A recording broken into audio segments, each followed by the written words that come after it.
The Maple Leafs finally get some scoring help from their bottom six as Nick Robertson makes an impressive season debut. Hey everyone, welcome to Inside the Leafs. Rob Wong joined alongside by Toronto Sun Maple Leaf writers Lance Hornby and Terry Koshan. And guys, no doubt that Auston Matthews and Mitch Marner still had a major impact on the win over Tampa. But Terry, it was nice to finally see the Leafs get some secondary scoring from Calle Jarnkrok and Matthew Nyes to a certain extent with these new look lines as Sheldon Keefe finally found a proper formula up front. Yeah, Nyes looked really good with Matthews and Marner, and it took too long to give that a go. I like the energy that a guy like Jarnkrok brings, but he's not a top six forward, despite the 2 goals he scored last night. Nyes is better suited for Matthews and Marner, and we saw it work. Now it's just one game, but you'll be for the Leafs. It continues against Ottawa on Wednesday. And, Robertson brought the energy that they thought he would, and I think he brought a little bit more out of Max Domi in that regard as well.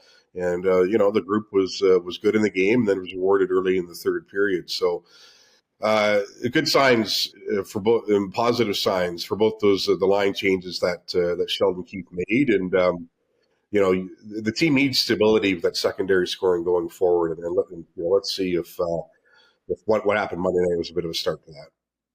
Well, if I'm Tyler Bertuzzi, I'm buying dinner for Calle Jarnkrok because he took a lot of heat off him with those 2 goals, and as Terry mentioned, to a lesser extent, what Nick Robertson did. It still underlines the difficulty they're having getting Bertuzzi unlocked, and of course, Domi hasn't scored yet. To Terry's point, did look a lot better. Maybe center is the way for him to go, and that allows them to drop David Kampf down to a fourth line role, which again he's not a scorer, but it just makes the whole puzzle look a little better in the interim. But, you see Bertuzzi flying around out there, but still should be a bit more productive. It's this whole thing about it's early, all that talk is really, it's getting late. And this team, given what everybody else is doing in the division, has to have secondary scoring and has to generate more points.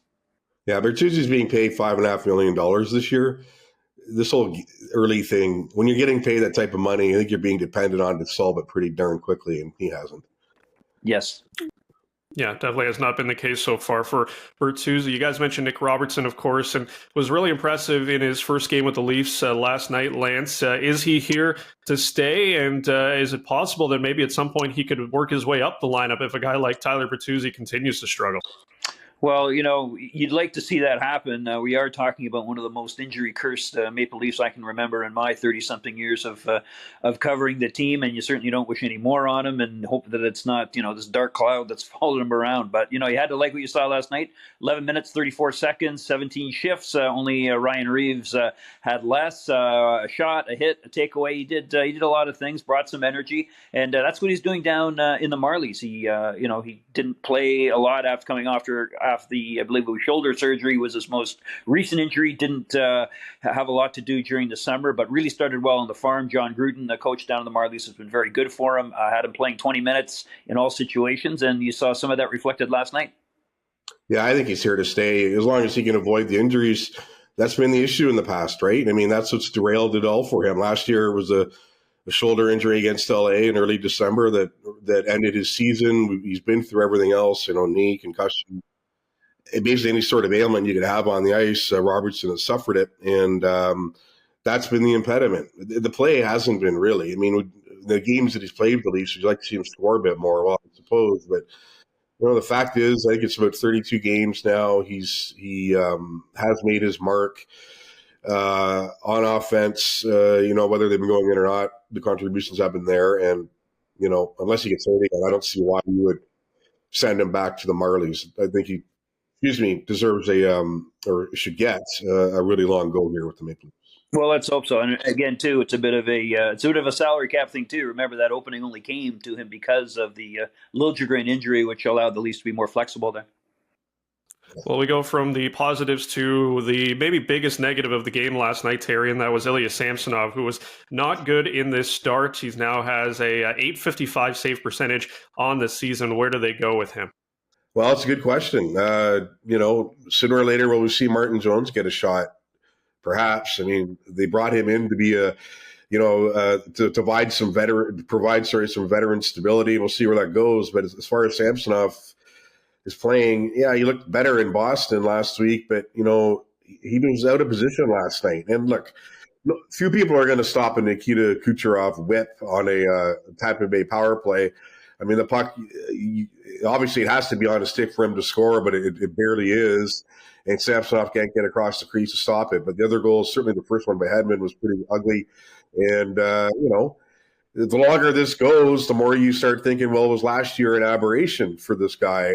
There is a reason why Washington didn't qualify him just over a year ago going into last season. And, maybe we're seeing more of that now. But you get the work in Curtis Sanford, do whatever you have to do, but he just hasn't been good enough. And the Leafs are lucky, if you will, that Joe Wall has been better. I mean, look at what's going on out in Edmonton. The Oilers aren't playing terrible hockey, but they're getting atrocious goaltending, and look where it has them with 2 wins. So, it's not the same with the Leafs by any stretch of the imagination, but Samsonov's got to figure it out here. Well, his .855 save percentage, Rob and I were talking earlier, that might have worked in the 1970s or 80s, but that's ridiculously low, especially if, when he's being called upon like he is and played last year. And for all you want to maybe criticize Brad Treliving for doling out all the free agent money to Bertuzzi, Domi, etc., holding the line on Samsonov and only giving him the 1 year, to the arbitration deal, looks pretty good right now. They wanted to see if he could repeat next year before they went to a long term. Just think how, think of how poorly that would reflect if they had got him at 2 or 3 more years, given his slow start so far. Yeah, it's like I say, he just gotta find it. Maybe it's not there. We'll see. But we did see indications of it last year. He was one of the better goalies in the National Hockey League. And, judging by the way the schedule is this week, we're going to see him again quite soon because, the Leafs, as a rule, as most teams don't play both goalies in back-to-back games. And the Leafs are at home against Calgary on Friday and Vancouver Saturday. Now, the bonus there is they don't have to travel anywhere. And if it's a light night on Friday night for presumably Wall against Calgary, maybe Samsonov, maybe Wall does get another start. We'll have to see, but they can't have much confidence right now when they're putting Samsonov in net.